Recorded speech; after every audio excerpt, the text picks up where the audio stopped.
मैंने आम कलापटारे green board में लिखाई विभक्ति की देख ये व्याकरण गोटे मुख्य अंश। विभक्ति आम 7 भाग विभक्ति कराई प्रथम विभक्ति, द्वितीय विभक्ति, तृतीय विभक्ति, चतुर्थी विभक्ति, पंचमी, षष्ठी, सप्तमी। तार एक वचन अच्छी बहुवचन अच्छी प्रति विभक्ति एक वचन बहुवचन। देख प्रथम विभक्ति एक वचन शब्द ओडिया शब्दर ओडिया शब्द जो वाक्य लिखाई जो शब्द लिखाई केतक शब्द शेष में माने गुड़िक गुड़ाक ये चिन्ह सब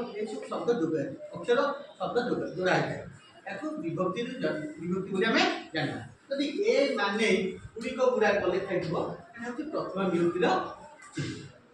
ए माने हूँ प्रथम एक वचन गुड़िक गुड़ाक हूँ बहुवचन है। द्वितीय कि कुंकु एक वचन कु मानू बहुवचन है। तृतीय जदि कौन सी ओडिया वाक्यर शब्द रे द्वारा दे मानक मानक द्वारा मानक दे सब शब्द जोड़ा से जानते तृतीय विभक्ति। चतुर्थी कि कुमकु कु मानू कि कुंकु कु मानू। पंचमी रू ठारू एक वचन कु मानक मानक मानक बहुवचन। षष्ठी विभक्ति रंग कम कर को मानक मानक। सप्तमी रे ठी ठारे मानक मानकटी मानक। एटा सब आमर विभक्ति चिन्हट करने व्यवहार करमी मन रखा मो सहित समस्त प्राक्ट कर कहला प्रथमा प्रथमा द्वितीय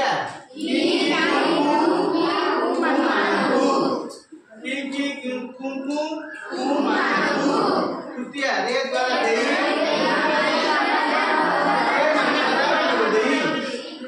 आगे एक वचन पढ़ा रही दी वचन पढ़ी बहुवचन पढ़ा। तृतीय रे द्वारा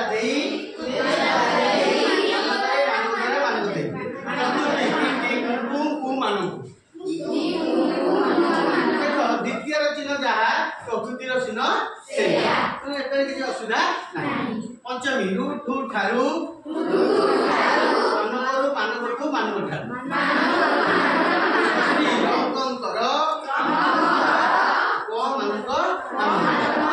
सप्तमी रे ठी ठारे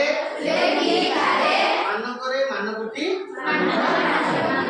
तुमको एमती प्राक्ट करा पड़ो। प्रथमटा प्रथम विभक्ति कहीकि ए माने गुड़िक गुड़ाक ए माने गुड़िक गुड़ाक ए माने गुड़िक गुड़ाक एटा हो सारा द्वितीय विभक्ति जीव। द्वितीय कि कुंकुम कु मानकु कि कुंकुम कु मानकु। तृतीय रे द्वारा दे मानक मानक द्वारा मानक दे प्रति विभक्ति एक वचन बहुवचन को 3-4 थर लगे प्राक्ट कर गोटे हो सारा बुझे एमती 7टा जाक विभक्ति प्राक्ट कर ओडिया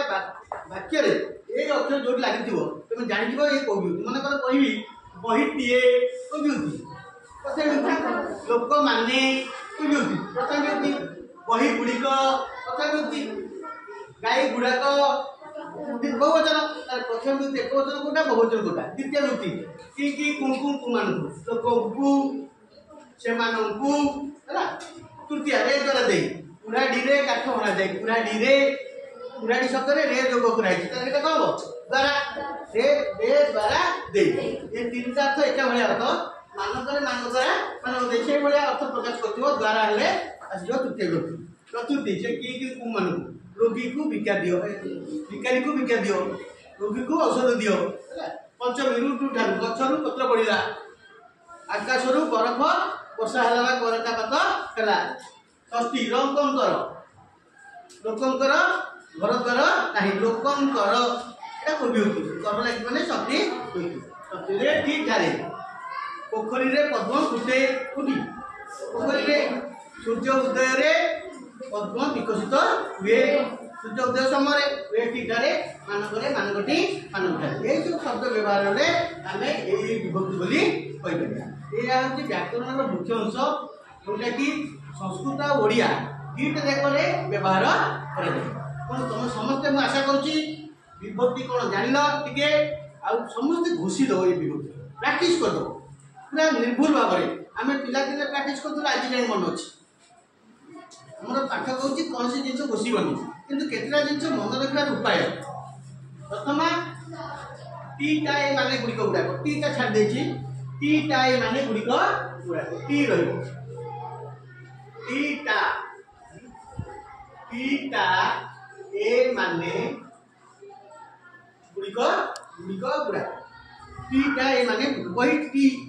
लोकटा ना नहीं टी टा ए माने गुड़िक गुड़ाक टिया टी कुंकु कुंकु तो टी प्रैक्टिस कर मत रे प्रथम व्यक्ति टी टा ए माने गुड़िक गुड़ाक प्रथम व्यक्ति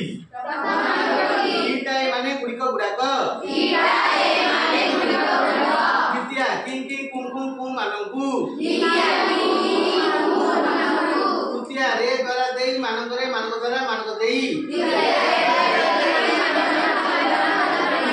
चतुर्थी किं किं कुं कुं कुं मानंकु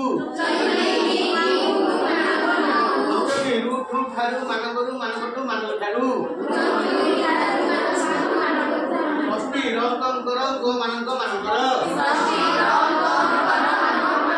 सप्तमी रे टी धारे मानकरे मानकटी मानक ହେଲା याकू तुम के भल लगे प्रैक्टिस करियो गोटे धाड़ी सरले द्वितीय धाड़ी जीवो द्वितीय धाड़ी सरले तृतीय धाड़ी तृतीय धाड़ी पहिला बेले प्रथम विभक्ति टी टाइम माने कहयो द्वितीय एंति कहयो तृतीय कहिरी करियो नले मन रहइबो नाही नले को विभक्तिर किछि मन रहइबो नाही सेते पूरा मन रहइबो सेते बेले कोनोसी व्याकरणर आवश्यकता समय विभक्ति केते बेले कोन दरकार तुमे प्रयोग करि परिबो सेते बेले खोजि होबनी बही रेन खोजिबो तमरो कोठी को ब्यूटी हुई तेणु आज आशा करुच्ची समस्ते लिखिक निज खातार गोटे धड़ी आरम्भ कर सब जाक प्राक्ट करके घरे शोब शोब प्राक्ट नकला पर्यटन शोब टार्गेट नब मुझे ये कम कले खाई पी शोब शोब ना है समस्ते सुंदर अक्षर निज निज खातार लिखिक नि सुविधा सुजोग समय बाटर गला प्राक्ट कर